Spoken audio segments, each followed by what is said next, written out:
बागेश्वर धाम सरकार पंडित धीरेन्द्र शास्त्री जी ने अपने हनुमंत कथा के दौरान जो है वह बिहारियों को पागल कह दिया था। और उसके बाद बाबा के विरोध करने वाले जो लोग हैं वह इस बात को जो है तूल देने लगे। तेज प्रताप यादव भी इस बात का विरोध करने लगे कि बिहारी को पागल कैसे कह सकता है जो धीरेन्द्र शास्त्री जी। लेकिन धीरेन्द्र शास्त्री जी ने भी इस अंदाज में बिहारी को पागल कहा था। और उसके बाद धीरेन्द्र शास्त्री जी ने जब ये कहा था कि कैसे हो बिहार के पागलों, अगर हमें पता होता कि बिहार में इतने ज्यादा पागल लोग हैं तो हम पहले ही यहां पहुंच जाते। हमें पता ही नहीं था कि इतने पागल बिहार में भरे हुए हैं। और इसके बाद जो है धीरेन्द्र शास्त्री जी का जो विरोध है वो और भी ज्यादा होने शुरू हो गया। पटना में जहां जहां पर पोस्टर लगा हुआ था पोस्टर को फाड़ दिया गया।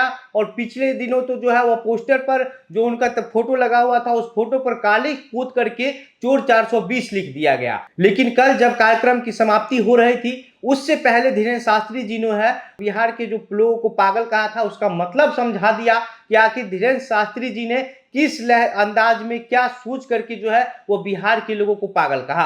आज के वीडियो में हम इन्हीं चीजों को लेकर के चर्चा करेंगे। लेकिन उससे पहले नमस्कार, मेरा नाम घनश्याम सिंह है और आप द बिहार प्रोजेक्ट देख रहे हैं। दरअसल बागेश्वर धाम सरकार जो है वो बिहार पहुंचे हुए थे और बिहार पहुंचने के बाद 5 दिन का जो कार्यक्रम है उनका हनुमंत कथा का होना था। और इसको लेकर के जो है वो शुरू से ही विरोध होना शुरू हो गया था।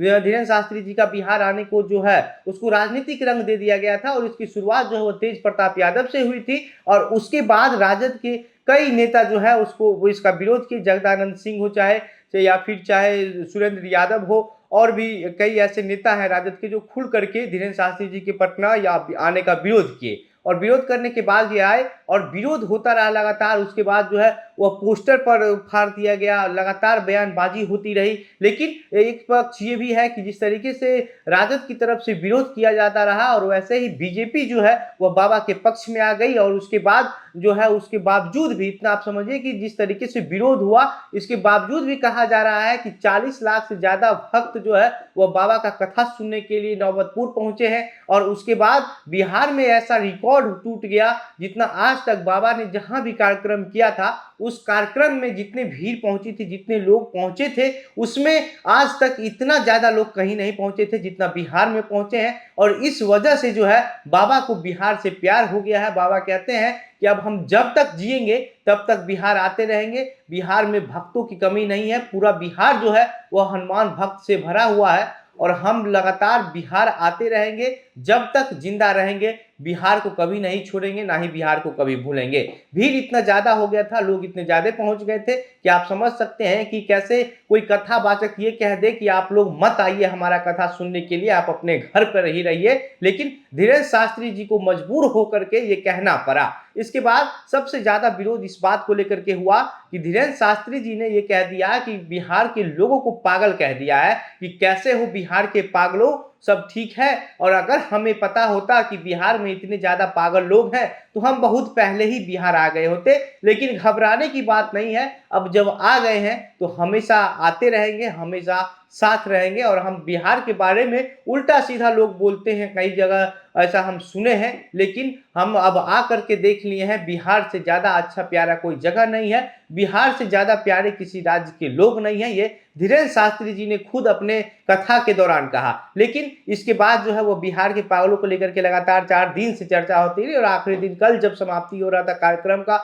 उस समय जो है वो धीरेन्द्र शास्त्री जी ने इसका वजह बता दिया कि आखिर क्यों वो बिहार के वो लोगों को पागल पागल कह रहे थे। धीरेन्द्र शास्त्री जी का कहना है कि हम बिहार के लोगों को पागल इसलिए कह रहे थे क्योंकि हमें नहीं पता था कि बिहार में इतने लोग जो है वो भक्त हैं। बिहार में इतने पागल उसी को कहा जाता है जो लोग भक्ति में डूब जाए। बिहार के लोगों के अंदर इतनी ज्यादा श्रद्धा है, इस वजह से जो है हम बिहार के लोगों को पागल कह दिए। पागल उसी को कहा जाता है जो भगवान की भक्ति में डूब जाए, जो भगवान की भक्ति में जो है वो गल जाए, पिघल जाए। और बिहार के लोग ऐसे ही हैं क्योंकि इतनी गर्मी में, इतनी धूप में जब लोग अपने काम की वजह से भी घर से बाहर नहीं निकलना चाहते हैं, लेकिन धीरेन्द्र शास्त्री जी का कथा सुनने के लिए इतना ज्यादा संख्या में लोग पहुंचे। हमने आपको वहां पर जाकर के एक ग्राउंड से रिपोर्ट करके भी दिखाया था कि वहां पर कितनी ज्यादा धूल हो रही थी, कितनी गर्मी हो रही थी। लोग जो है वो बेहोश हो जा रहे थे, गर्मी की वजह से खड़ा नहीं हो पा रहे थे, लेकिन वो वहां से उठ करके जाना नहीं चाहते थे। आप समझिए,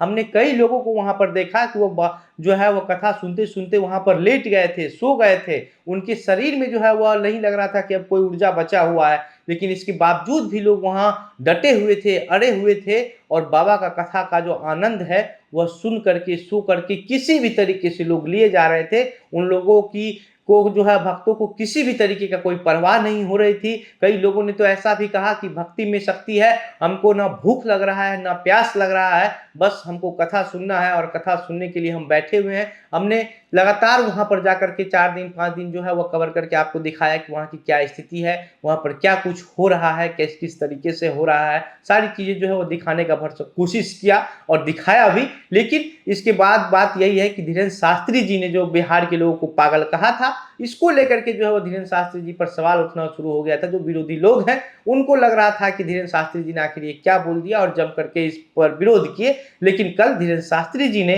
बिहार के लोगों को पागल क्यों कहा था, इसका वजह भी बता दिया। बाकी इस पूरे मामले पर आप क्या सोचते हैं, आपको क्या लगता है, अपनी प्रतिक्रिया हमें कमेंट बॉक्स में लिख करके बताइए। मेरा नाम घनश्याम सिंह है, आप द बिहार प्रोजेक्ट देख रहे थे। बहुत बहुत धन्यवाद।